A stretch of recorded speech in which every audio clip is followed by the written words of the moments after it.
ውይ! ይሄ ደግሞ በጣም የሚያስገርምና የሚያስደንቅ ነገር ነው። ወይኔ ጉድ! ይህማ ትክክለኛ ድራማ ነው። በቃ ድራማ እየሰሩ ነው እንጂ ይሄ እኔ ትክክለኛ ፍቅር ነው ብዬ እስካሁን በቃ ወይኔ ወይኔ ወይኔ ወይኔ አጥቦ እያሰጣ የነበረው ሰውዬ ደግሞ ተመልሶ ሄርሜላ ወድጃለሁ ብሏል። ፊ ወዶት እንዳይመስላችሁ ስራውን ሰርቶ ሊመጣ ነው። በትክክለኝነት ግልብጥብጥ አድርጎ አብርሽ ጋር ያጣላታል ማለት ነው። ደስ የሚል ነገር በቃ የተቃጠለውን ሁሉ አውጥቶ አውርቷል። ፎቶውን አውርድ፣ ፎቶውን የአብርሽን ፎቶ አውርጂ። እኔ ደግሞ አብርሽ እንግዲህ ወዲህ አይመጣም። ጭንቅላቱም ትክክል እንዲህ እንዴት ሳይደውል እንዴት ምን ሆኗል? እኔ አብርሽን ነው የሚያፈቅረው። እንደው ከመውደድ ይቅር ይልቅ አፈቅረዋለሁ አለችው። ዊ የልጅ አባት ነው። አታፈቅሪው አውቀሽ ነው። አንቺም በአንድ ጎኑ ትወጂያለሽ፣ ኤፍሬምም ማለት ነው። እንደዚህ ደግሞ ኤፍሬም ዳደርግ አይደለም። በእርግጠኝነት ኤፍሬም በዚህ መንገድ ሌላ ነገር አለ፣ ሌላ ነገር አዲሱ ነገር የሚመጣ ይሆናል።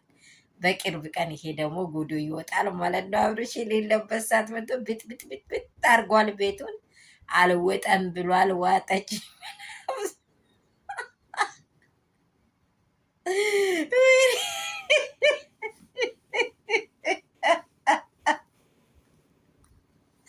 አባቱም ባለጌ፣ እናቱም ባለጌ፣ ሁሉም ባለጌ አለ።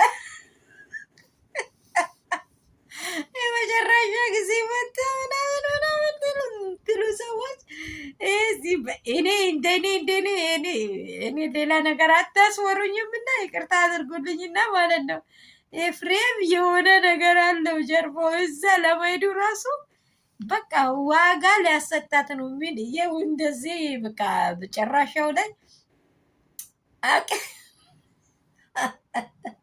በጣም ከባድ ሁኔታዎች ውስጥ አሳልፈዋል። እንግዲህ አብርሽ የሚሰጠው መልስ መጠበቅ ነው ምን እንደምን። ሰላም ሰላም ቤተሰብ፣ እንደምን አመሻችሁ፣ እንደምን ዋላችሁ? ሁሉ ሰላም፣ ሁሉ መልካም ነው ወይ? እኔ ጋር ሁሉ ሰላም ነው። ሰላማችሁ ብዝት ትርፍርፍ ይበል። አዲስ ጉድ ነገር ጉድ ኒውስ ተሰምቷል። ጉድ ኒውስ እናንተ ሰላም ናችሁ? የሰላማችሁ ብዝት ዝት ይበል። በአለም ዙሪያ ያላችሁ የኔ ውድና እንቁ የሆናችሁ ቤተሰቦቼ፣ ሀገር ውስጥ ከሀገር ውጭ ያላችሁ የሩትዬ ፋሚሊ፣ እንግዲህ የሩታ መከታ የሆነው ደግሞ ዛሬ የሄርሜላ ጋር ሄደዋል። ምን ይፈጠሪውን እዚህ ጋር በደንብ አስቡበት።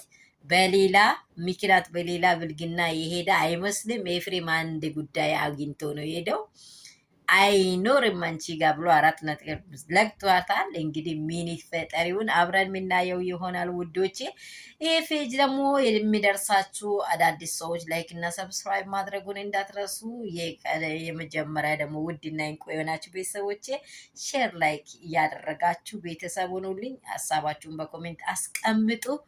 እኔም የገረመኝ ኤፍሬም አንድ ነገር የባሌዋ አንድ ነገር ሳያገኝ አይጎርም እንደተባለ ይቺ ናት በቃ የፈለጋችሁት ብሎ ታብር ግፍ እያለ ነው። ምን ይፈጠር ይሆን? አብረን የምናየው ይሆናል። ዛሬ ግን የመጨረሻ አስቆኛል ይሄ ነገር። የመጨረሻ እንዴ ሁለገብ ነው እንደ ቤቱ ብየዋለሁ እኔ።